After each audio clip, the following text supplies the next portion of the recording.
નમસ્કાર દર્શક મિત્રો, આપ જોઈ રહ્યા છો આજકા ભારત ન્યૂઝ। સરસ્વતી તાલુકાના અબલુઆ ગામમાં ગટરના પાણીથી થતી ગંદકીના કારણે લોકો બેહાલ બન્યા। ગટરનું પાણી પીવાના પાણીમાં મિક્સ થતાં ગામજનો ત્રાહિમામ પોકારી ઉઠ્યા છે। વારંવાર તલાટીશ્રી સરપંચશ્રીને રજૂઆત કરવા છતાંય આ વાત પર કોઈ પણ જાતનું ધ્યાન લેતા નથી, તેથી ગ્રામજનો રોષે ભરાયા હતા। ગામમાં સ્વચ્છતા અભિયાન ચાલી રહ્યું હોવા છતાંય ગામમાં કોઈપણ જાતની સ્વચ્છતાનું કાર્ય કરવામાં આવતું નથી। ગટરના ગંદા પાણીથી લોકોને ખૂબ હાલાકીનો સામનો પડી રહ્યો છે। આ પાણીથી પીવાના પાણીમાં મિક્સ થતાં લોકોમાં રોગચાળો ફાટી નીકળે તેવી પણ શક્યતા જણાઈ રહી છે।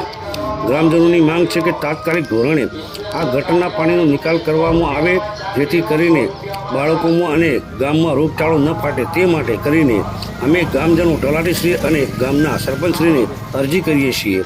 अहवाल हरगोवन भाई ठाकुर, अबलुआ, आज का भारत न्यूज़।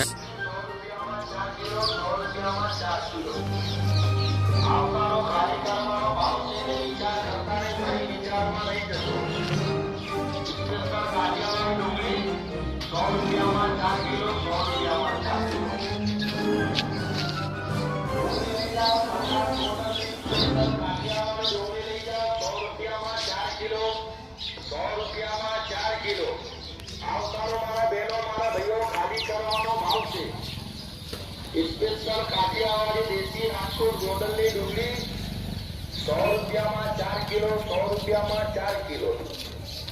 आवतारो खाली करवानो भाव से विचार करता नहीं भाई, विचारवा रही जशो। तमारा गाम में पिकअप गाड़ी आई है 100 रुपया में 4 किलो